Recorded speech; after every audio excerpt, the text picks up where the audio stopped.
In the 1970s, Britain built cars under strikes, fuel panic, rushed factories, and wild wedge-shaped optimism. Some were clever answers to real problems. Others left showrooms already in trouble. This is the lost garage of the decade, and by the end, one forgotten car may look like a missed opportunity. Number 10. Vauxhall Victor FE.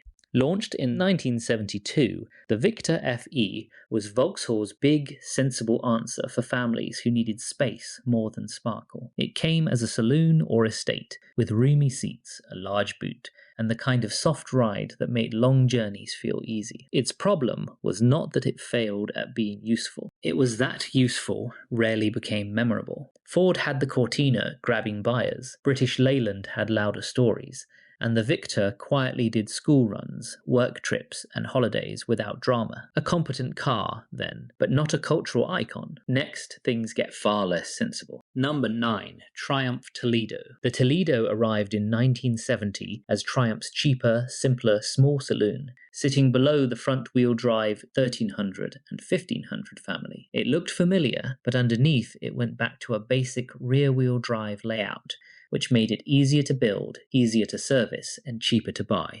3-litre units, so this was not a sports saloon in disguise. Its appeal was old-school honesty, compact size, neat styling, and mechanical simplicity. The Toledo was later overshadowed by the Dolomite, especially the faster Sprint, while British Leyland's Chaos stole the headlines. But not every forgotten car was modest. Some looked like tomorrow. Number 8. Austin Princess. Launched in 1975, the Princess looked like British Leyland had skipped a decade. Its sharp wedge body, low nose, and wide stance made most family saloons seem instantly old, and it was aimed at buyers who wanted executive comfort without a traditional 3-box shape. Underneath, though, it was far less futuristic. The Princess used familiar engines, front-wheel drive, and hydrogas suspension, so the driving experience was smooth and spacious rather than revolutionary. Owners praised the roomy cabin and excellent ride, but build quality could be uneven, and the styling divided buyers. So what happens when that kind of radical thinking is applied to a sports car? Number 7. Triumph TR7.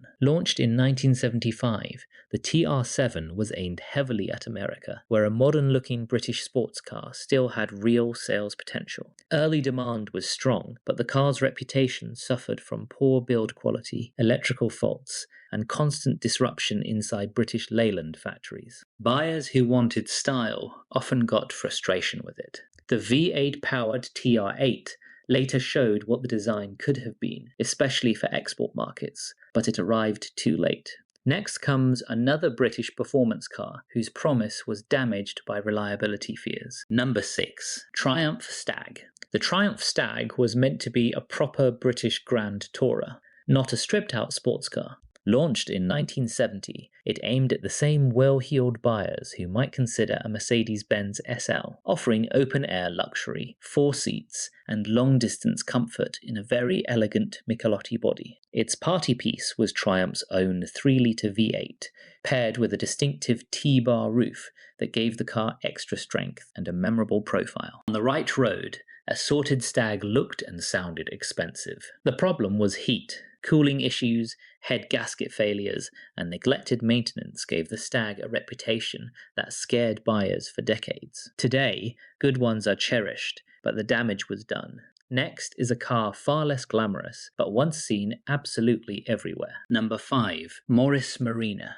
The Morris Marina was not built to be revolutionary. It was built quickly, cheaply, and conventionally to fight the Ford Cortina, using familiar parts and straightforward engineering that British Leyland could get into showrooms fast. For much of the 1970s, it worked. Marinas were everywhere. Company cars, family saloons, vans, coupes, the sort of everyday transport people bought because it was available, simple, and did the job. The reputation came later, and it was brutal. Critics attacked its dated underpinnings, awkward handling, and lack of polish, turning it into one of Britain's easiest motoring punchlines. Next is another British family car, remembered for one even stranger detail. Number 4. Austin Allegro. Launched in 1973, the Allegro was British Leyland's big attempt to replace the successful ADO 16 small family cars with something more modern. Instead, it became famous for the quartic steering wheel, a squared-off design that looked bizarre and quickly turned into a national joke. Its dumpy proportions did not help, especially when rivals were getting sharper and more confident. And underneath, though, the Allegro was not just nonsense. It used hydrogas suspension, sold in huge numbers, and was meant to move a proven formula into the new decade. Next comes a car not mocked for ugliness, but forgotten despite genuine performance. Number 3. Hillman Avenger Tiger. Now, Roots took the ordinary Hillman Avenger and gave it teeth. The Tiger arrived as a limited-run performance saloon, with bold side stripes, spoilers, bright paint, and a tuned 1500 cubic centimeter engine running twin carburetors. It was quick enough to feel special and far rarer than the everyday Avengers that filled British streets. Yet it never gained the legend status of Ford's sporty escorts, partly because the Hillman badge lacked the same rally glamour and marketing muscle. Today, the Avenger Tiger is a proper enthusiast spot, scarce, distinctive, and much sharper than its forgotten name suggests. Next is another strong car that slipped out of public memory. Number 2. Rover SD1. Launched in 1976, the SD1 looked nothing like a traditional Rover. Its long bonnet, low nose, and sweeping fastback rear were famously inspired by the Ferrari Daytona, yet Rover aimed it squarely at the executive car market. The headline version was the Rover 3500, powered by the smooth aluminium V8. In 1977, the SD1 won European Car of the Year, proof that the concept was genuinely brilliant. Then the problems arrived. Poor build quality, corrosion, electrical faults, and reliability complaints damaged its reputation just as it should have been taking over. A handsome V8 fastback with boardroom ambitions became a missed opportunity. And at number 1, the strangest forgotten British success story of the decade. Number 1. Reliant Robin. Launched in 1973, the Robin was a tiny fiberglass three-wheeler built around a very British set of rules.